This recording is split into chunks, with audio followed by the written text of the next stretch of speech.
we're back in the office like we never left. Today we have Liliet Acebo. Yay. How are you? Good and you. Good, everything good.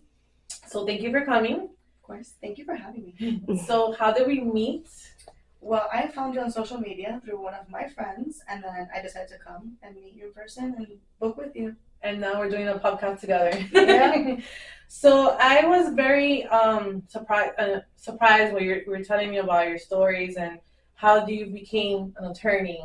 I know it's rough when you're a young attorney. Yes. It's Yes. super rough. How did you go that way to become an attorney? So, since I grew up, that's what I wanted to do. Everyone in the neighborhood I lived in would call me La Abogada del Pobre, so the attorney for the poor, or La Abogada del Barrio, the attorney for the neighborhood. And that kind of stuck with me. I always, I guess, had the attitude to become one, and then unfortunately in 2007, my grandmother passed away. Sorry to And before passing away, she asked me to make a promise I would be somebody in this life, and I promised I would be an attorney. So I kept that promise all the way through. I went through a lot of obstacles. Like how? Well, first in high school, everyone told me I was never going to make it, so I was told not even to apply to college. Oh. I got into Miami-Dade. Everything was actually paid for. I didn't have to pay anything. And then my dream school was UF. Applied, got in Oh. with a scholarship. I'm pretty sure everybody stayed with her. Everybody's like, whoa. I like that. I like when someone does that to me. Like, it's happened to me when I opened my business. Everybody laughed at me. Like, body treatments, wood therapy. I was like, oh, yeah, that's what I'm going to do. And that has helped my family, and it's helped me buy my house.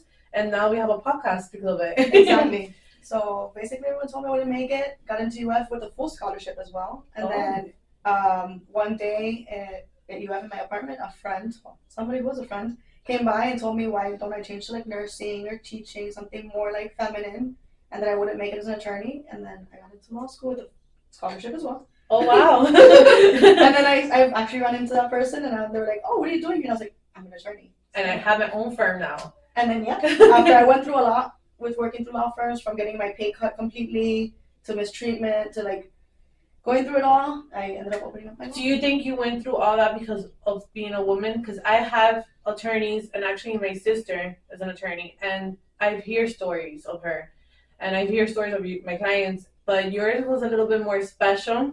I don't know if you want to talk about a little bit about it, because I feel when we're young and we're women with a strong character, they try to throw us to the wall. They try to make us feel bad because the way that we are. And sometimes I'm like, is that person doing that for me to like shine a little bit more, for not to quit, or she wants me like to go in depression?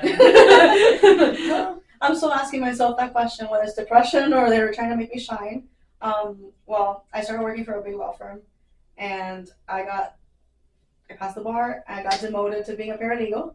Got my pay cut, yeah. And then basically one day to the next, they were like, okay, well, now you're going into immigration. And I was like, oh, okay, awesome. And then How old were you when you were 30? 30. Yeah. And I went into it, started working, and I started like getting the hang of it all. And then all of a sudden, I guess they just became too much for them to handle. And it was complaining all the time. The owner would like listen to rumors about me being with certain people in the office, which were not true. Basically trying to tear me down in every way. And then I emailed them because they had changed me from one office to the next without even letting me know. They let everybody in the office know except me that I was moving locations. So I moved, and I emailed her to ask her like who's going to be in charge now, because I didn't know what was going on, and to let her know I was going on vacation. And she told me, you're not allowed to go on vacation. Like, that's not happening. It was a very rude email. It was very hurtful. And then I basically quit. Stayed working there for some time. I didn't want to leave my clients like hanging or leave them behind. Packed up when they told me you were done, and then basically I left. Went to meet with some people who were like presenting this opportunity of opening up my firm. Met with the owner where I work, and then that was it. I signed the papers and I left on a trip, and when I came back, I had my firm. And that's when you decided I'm open up in my own firm. Yeah. Were you scared doing that change, or did you feel relief? I was terrified because I didn't know if I was going to make it, because again, hearing all this time you're not going to make it and everything I went through, but then I did it, and I was like, you know what? You do it scared, and I actually spoke to you a lot about it. Like you pushed me a lot to, open up and do it for me. So I was like, you know what? I can do this. I did it. Then I was unfortunately, I guess, backstabbed by the people that I worked with. And I ended up going on my own, terrified, shaking, crying. I remember I was sick to my stomach. I remember that text. I remember you told me, is this normal to happen? I'm like, it's going to happen to us multiple times, but we learn from that. I feel like what happened to me, I learned from that. I'm not going to change because everybody was asking me, oh, are you going to change? Are you going to be a mean person? You're not going to be helping nobody? No, now we're going to help even more people not to go through the same thing as me, as what I went through. Because that was the worst thing that's ever happened to me. So when you open your law firm and you didn't have support from nobody, only your parents. My parents, and I didn't tell anybody actually. So none of my friends knew, none of my family knew, just my two parents. And it was literally, I had an interview on a Friday, opened it up on a Thursday, and I told them, hey, so I'm opening my own firm. And they're like, what? And I'm like, yeah, so I'm going to my interview tomorrow because I want to see what happens too. And actually, I didn't hear back from the interview. Had I heard back, I probably would have gone with the other job, but I never heard back, and so I opened up my firm, and I was like, hey. And when you opened your own firm, you didn't have, it was only by yourself? It was me with two paralegals. Okay. Which is where everything went downhill. Oh, with them too? Yeah. Oh. Yes, unfortunately, everything went downhill with them as well. But that's when I went on my own completely, and the first month was really great. The second month, I literally was sitting in my office crying. Because I did not know what to do with myself. Like, clients weren't coming in as I wanted them to. I didn't have enough money to pay my bills. And I remember sitting there looking outside and just sobbing. Do you knew those people, or there were just people that you hired? I knew one of them. So that was a little bit more, it hurted you more. Oh, a lot more, yeah. I considered that person a friend, and I trusted them, even though everyone told me not to trust them. And I was like, no, we have to, give them the benefit of the doubt. We're all in a toxic place. Mm-hmm. Maybe leaving a toxic place will all be better. And no, apparently I was not. Would that happen? Is it scary for you to now hire someone, or do you have? Because that happened to me. Yeah. I'm very scared of hiring people now. So now I have the whole family here. I have friends renting, and because it's very scary. But I feel like it's also a Miami thing too. Because I hear other people that do the same thing as me somewhere else. I'm like, no, I never had that problem. No. So do you feel that happens a lot in Miami, or do you feel that happens with the women in this community? I feel like, Miami and the community is the same thing. But do you feel like it's a general thing, or do you feel like this is something that it goes through with women? I think it's a woman thing. A lot. Unfortunately, we all want to say we celebrate each other, but then we kind of tear each other down at every chance that we get. But I think it's also it just depends on the background of the person. Mm-hmm. Unfortunately, these two people were from Cuba, and they were no, they learn over there to struggle and go through it and have to be tough. And I guess they come here thinking that they have to continue being tough and they have to go against everybody and that kind of thing. Mm-hmm. But it made me terrified to hire somebody to the point where I haven't hired anybody. So I still work as the attorney, paralegal, secretary, assistant, receptionist. I do everything by myself. Because I'm terrified of hiring someone and then either having them come steal cases from me, because I've heard that happens to a lot of attorneys. They get their cases stolen, or that I have another issue like that where I have to drain my entire account, savings and everything, and give it to a person just to be at peace. Oh, that's very difficult. But I feel like we have to bring that wall down.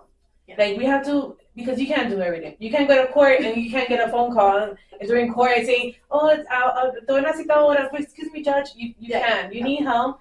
So I feel like you need to protect yourself in the sense that you need to give them I don't know if the non-compete is still in Florida. I think DeSantis was trying to remove it. Yeah, I think it was removed in September. So how do we get protection from that? So I think that not so much a non-compete, but a no solicitation clause. Okay. Which would mean that they can't take your clients or anyone that could be a potential client, meaning once they come in through my door, that's a potential client, therefore you can't take that person. But it's accurate here in Florida. Yes, that still works in Florida. Okay. But I can't really do a non-compete. I also feel like in some cases non-competes are unfair because then they can't go work anywhere. Right. And unfortunately there's a lot of single moms. Exactly. So that's what I always think. I always think about their children. I don't think about the person. I feel like they're children. I don't do other stuff that I need to do because she's a mom, Yeah. And I feel like, God's real, and I believe in karma. And you know what? That's up to them and God and karma. But I feel like if I do other stuff, it's gonna affect their kids. And unfortunately, the kids, they're angels. They don't know what's They going don't, on. they don't know what's going on. They don't know the parents. So that's good to know because I thought we couldn't do that anymore. You can still do non-solicitation clauses. You just can't do non-competes. Okay. So now that we talked about the employees partnerships, what are you more focused on in your law firm? So I focus mainly on immigration. Oh. Yes. Which I know is a hot topic right now. Yes. But basically when I got pushed into that portion of law, I fell in love with it. I fell in love with the feeling of actually helping clients. Because you've flown around the world, around The United States. United States. So helping. I work nationwide. I have clients in Nebraska, Texas. I had clients all the way in Hawaii. So we're talking about like all over the United States. So I get to meet a lot of interesting people, see different courthouses, how they look, how they feel. But I think the biggest thing was just feeling how grateful clients are. Sometimes you can't even help them, but it's just giving them peace that they were like, thank you, because nobody else can do that. So I had a client the other day who has major anxiety. And I mean, like, she'll cry and have a panic attack. Because she thinks that ICE is going to come in and... No, she just has that issue. And we were at USCIS, where obviously you're there with immigration.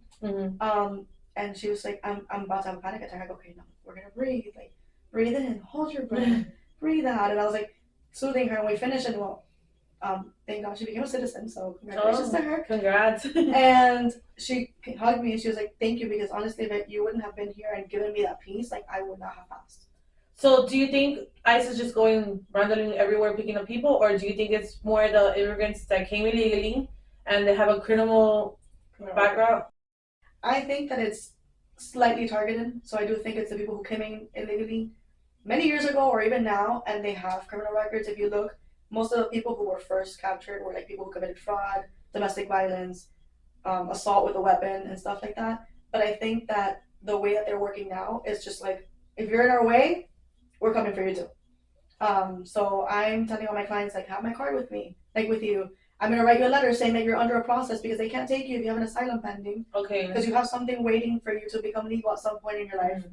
And I write them a letter and I sign it off so that they have it with them. The whole time. The whole time. Everywhere they go, they have it in their car at all times. And I told my grandma not to speak Spanish anywhere. She's like, ¿cómo? And that's hard because that's what I know. speak. I do it just messing around with her because she is a little bit nervous, but I know she's not going to happen. But I'm glad that we're talking about this because people think that, if I'm going to Publix and I look Cuban or I speak Spanish, they're going to come pick me up.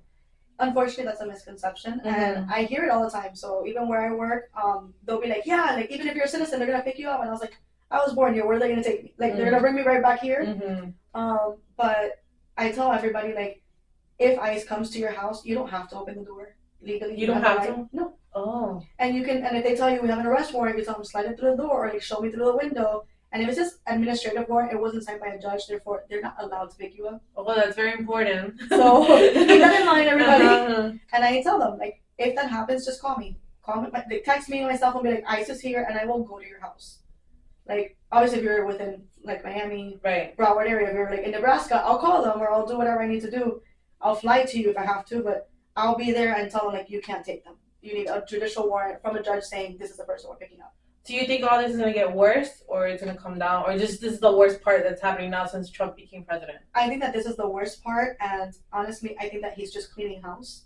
Because that's what I feel too, and it's sad to say, but we kind of need this. Yeah. Because before you came, we interviewed someone, and he talks about the increasement of homeless, drugs, raping, trafficking. Yeah. It's very sad, and it's more sad because we're Latin people. Like, I feel like, oh my God, like my culture, like my where my parents came from, they're doing this here. Why? What's going on? This is the land of the freedom, and we're doing something that is not the right way. Right, and that's what I mean. I think he's cleaning house to eventually give an opportunity to people who have everything to be here, so they maybe they came in illegally, which it is a crime, by the way. Everyone's kind of confused about that. It is a federal crime. You are crossing a border illegally.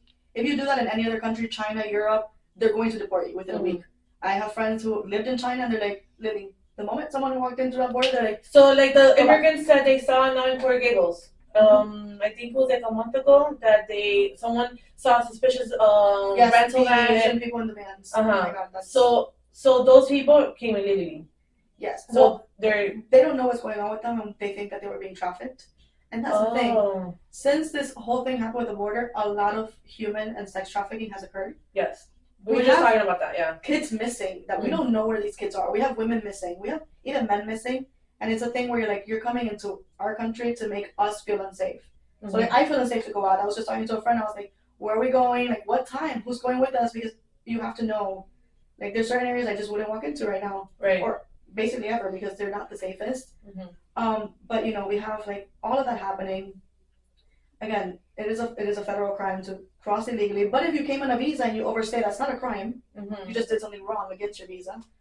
And then you have like higher fentanyl count. Ever since this happens, ever since the border opened, there's more drugs. Mm-hmm. Drugs are literally everywhere you can go. Human trafficking, sex trafficking, slavery, like for all these women who are being trafficked across. And I remember I was in Tampa to take the bar, mm-hmm. and I literally couldn't get an Uber because there was notice about people in Ubers getting trafficked, because in Tampa it's a very big thing that happens. And so my friends were like, you're going in our car, you will sit at the convention center all day, I don't care that you're not taking the test, but you're going to be sitting there because we don't want you in an Uber and something happens to you. Oh. And it's that kind of thing, like now you feel unsafe in your own home. It's scary. I know. Me with the girls, I'm always like checking their location. Yeah. I'm always like stalking them because we're living in scary times, and people are mad because Trump is the president. I'm like, we shouldn't be focusing that right now. We need to focus on what's going on locally. Right. Like it's crazy. Like I go to these board meetings and I've never seen so many homeless in the government center. Exactly. And I'm like, these people, they're not seeing that they're eating the garbage here in the government center. They're the commissioners, the mayors upstairs. You don't have cameras that tell you that this is happening. And that's a problem. It is a problem. So talking about your firm, that's the only thing you're going to focus, or do you do other stuff too? So I do immigration. I do all of like asylum, residency, and everything. I also do business visas and stuff. So I help people come into the country legally because of their business. But I also do like evictions, pre-litigation, civil. Sometimes I'll go to litigation if the case is a really good case. I don't like to tell my client like, let's go, sue everybody, and then you're getting no money out of it, and I'm getting money for it because you have to pay at the end of the day. And I don't like to do that to clients, which is my downfall at the moment. And basically, it's not your downfall. You're good. You have a good heart. Yeah, people tell me it's my downfall because I literally be like, okay, you can't pay. You know what? It's okay. Like, let's figure something out. Like, what can you pay 100? We'll do it. Let's go. It's okay. My prices are obviously like significantly lower than everywhere else because I want everyone to have the opportunity to get defended. I don't think you should be saying that. I think you should be saying it's because you're very passionate. Yeah, I am. Which I love my job. Like me, I love my job. I don't do it for the money. And right. I know I've seen you. We've been knowing each other already for a year. Yeah. And you're very passionate because you had an appointment with me like at 2 o'clock and you're like, Grace, I have to leave to Houston. I can't see you today. Yeah. Because you're very passionate. I don't think you're those attorneys that are loving it for the money. I think you love it because you love that those people, those clients calling you or sending you cards saying thank you so much. You saved their family. I will tell you, like New Year's Eve, I sent every single client at midnight a message wishing them Happy New Year, and I started crying when I read their messages back to me. Like when I tell you, like these are clients who are like, me voy a fajar contigo hasta el último gota de sudor que tengo. Tú eres todo lo que tengo. Like gracias por todo lo que haces. Like it just makes me so emotional. Like knowing that I got to help these people. And again, some of these people I can't even help for real. I'm just there to like protect them. And have you told the client, I'm sorry, but I can't help you? And this, how did you feel about that? I was heartbroken because I want to try to find the solution. I knew my clients can tell you I will find a solution somewhere somehow, but sometimes you just can't. And I just sound like I'm only here to be by your side and just hold your hand through the whole process. But there's not much I can do. But if there's ever something I can do, like I will be the first one to call you and be like, there is a solution now.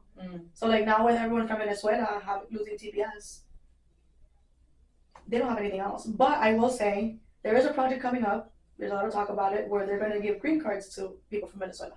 Oh. So kind of like the Cuban Adjustment Act, something similar for Venezuela, because TPS never led you to have a green card. Yeah. It just held you here. But it's not for sure.